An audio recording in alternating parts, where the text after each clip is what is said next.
Pastor Ryan here as we come to week 4 of the Wesleyan Catechism. Again, I encourage you to know that in the link below, or there will be a link in the description below, to the document that we're going over. Not only that, to those of you who are subscribed to the regular emails at UPC, the link to the document that's on our Google Drive for our website is in that email as well. And so we invite you to find that document there and to print it out for yourself or to download it and be able to use it on your tablet or your smart device, your computer, as we go through this Wesleyan Catechism. We come to this week and we are continuing in the first section of the Catechism, looking at the 10 Commandments and what John Wesley had to say about those. We've been in the last couple of weeks talking about the first table, the first 4 of the commandments that have to do with our relationship, the relationship that we have as human beings, both collectively and individually with God. And so we're going to look at our question today. We just have one question. It's question number 9 from the Catechism that has to do with the 4th commandment. So this is what we have, we find written there. What is meant by the 4th commandment? The 4th commandment concerns the time of worship.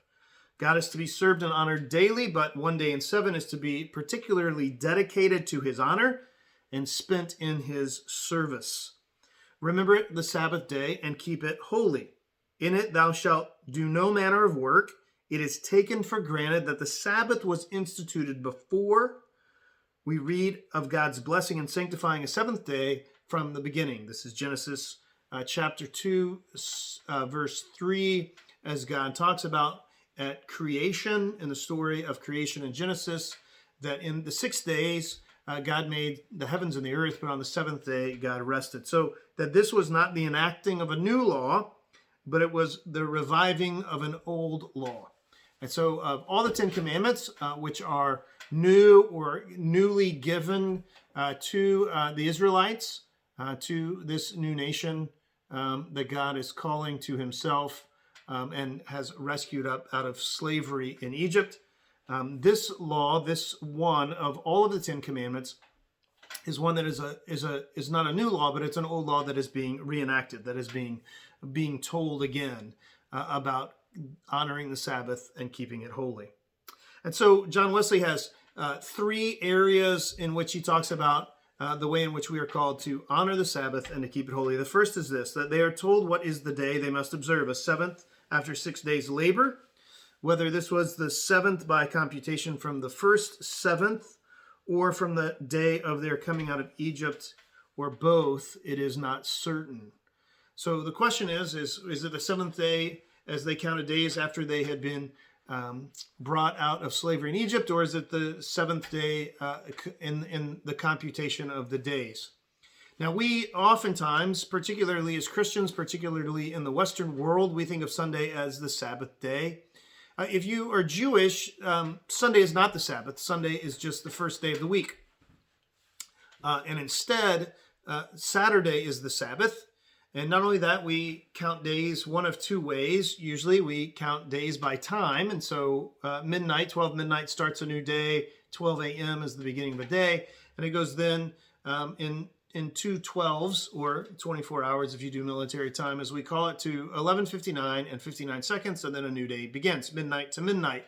But we don't really operate that way. That's how we count it. But the way we operate is really from sunup to sunup, or from the time we get up in the morning until the time we wake up the next morning. And so we think of a day as when we arise, a new day has begun. But in Jewish culture, in the way in which they counted days, they don't count days in either of those ways. Days are counted from sundown to sundown. And so Saturday begins not Friday night at midnight, or as 11:59 expires, and it's midnight on Saturday morning. And it's not counted as when people wake up on Saturday morning or when the sun rises, but rather when the sun sets on Friday. And so from sundown on Friday to sundown on Saturday evening is the 7th day. That was the Sabbath day. That was the day in which the Jewish people kept holy, and they consider that the Sabbath. Still to this day, they generally gather at synagogue around the world on Saturday. But on Sunday is generally considered, or what we kind of set aside as the Sabbath day. It's also known, of course, in the church as the Lord's Day, because it is the day in which Christ was raised from the dead. So it may seem somewhat arbitrary if we don't consider or think about why we meet for worship on Sunday morning. But we meet for worship on Sunday morning, not by happenstance, but because that is the day and the moment, the time in which Jesus was resurrected, when the women went to the tomb, found that it was empty, and then they went and they told these women, the first evangelists, told the disciples, the apostles, that the tomb was empty, that he was not there, that he is risen. And so how we count it, whether we count it today as Saturday or whether we count it today as Sunday in our era, is a little bit different. Many of us even know of blue laws in which there are certain things that are not open on Sunday, or that you can't buy on Sunday. Those things are changing in our culture, but that's another way, as we look at it, the way in which even traditionally or culturally, sometime we have the seventh day, the day of rest, a day of Sabbath. The second is how it is to be observed. So we know that every seventh day we're supposed to honor the Sabbath and keep it holy. Saturday, Sunday, probably the law of it, or the what's the word I'm looking for? The legalism of it isn't as important as honoring one day a week, whether it be Saturday or Sunday, or another day of the week as Sabbath, a day in which we do no rest. But this is how we are to observe it. So first, every seventh day. Secondly, how it must be observed. So Wesley says this, as a day of rest. He goes on, but I want to pause there. As a day of rest. We live in a world in which we are go, go, go all the time, in which there is never enough hearing that our ears can be full, never enough seeing that our eyes see enough. We are constant consumers of media and of sports and of all kinds and manners of physical items. We live in a consumeristic society, and we live in a society that is restless. And yet God says the seventh day, the Sabbath day, is primarily to be a day of rest. We live in a world which we are often counted as how productive we can be. I just saw a clip, a trailer for a Netflix documentary on, and forgive me, I won't say her name correctly perhaps, but Naomi Osaka, who is a tennis player. And in that, she talks about her wrestle with depression. She talks about her wrestling with what other people think about her. But in that clip, in that trailer, she says, I always thought about my worth as a person as tied to my success on the court. It's a paraphrase, but that's what she said. And oftentimes in our culture, we often derive our self-worth or our sense of self-worth by our productivity, by what we do, by what we accomplish. And yet, God says on the Sabbath day, it is to be a day of rest. They were to do no manner of work on this day in their worldly business.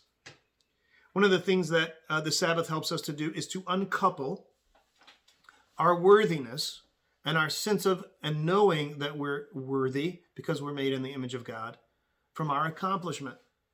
Worldly business, the things of this world, are not what make you valuable or lovable to God. You are valuable and lovable because God has made you in his image. This is a day of rest. Secondly, it's a holy day. You're to set apart that day. That's what the word holy means, to honor the holy God, to be spent in holy exercises. God, by his blessing it, has made it holy. They, by solemn blessing him, must keep it holy and not alienate it to any other purpose than that which was the difference between it and the other days as it was instituted. It's a special day. It's a different day. It's not meant to be the same. It is to stand out. It is to be set aside, specifically for the purpose of worship, for holy exercise, to be a holy people who worship a holy God in holy ways. And thirdly, who must observe it? Thou and thy son and thy daughter, the wife is not mentioned because she is supposed to be one with the husband and present with him. And if he sanctify the Sabbath, it is taken for granted that she will join with him. But the rest of the family is instanced in it. Children and servants must keep it according to their age and capacity. I want to stop here just for a moment. We are not all able to keep the Sabbath in the same way. A 2-year-old cannot honor it the same way a 12-year-old can, and a 12-year-old cannot honor it the same way that a 22-year-old can, and a 22-year-old can probably not honor it in the same way that an 82-year-old will honor it.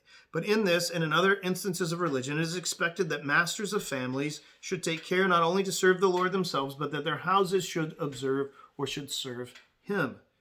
Even the proselytized strangers must observe a difference between this day and other days, which if it has laid some restraint upon them, then yet proves a happy indication of God's gracious design to bring the Gentiles into the church. God says not only should those of you who believe, not only should Jews observe this, but anyone who is an alien or a stranger who resides with you, they should also observe it. It is an indication of the way in which God embraces not just a particular people, but all people made in his image.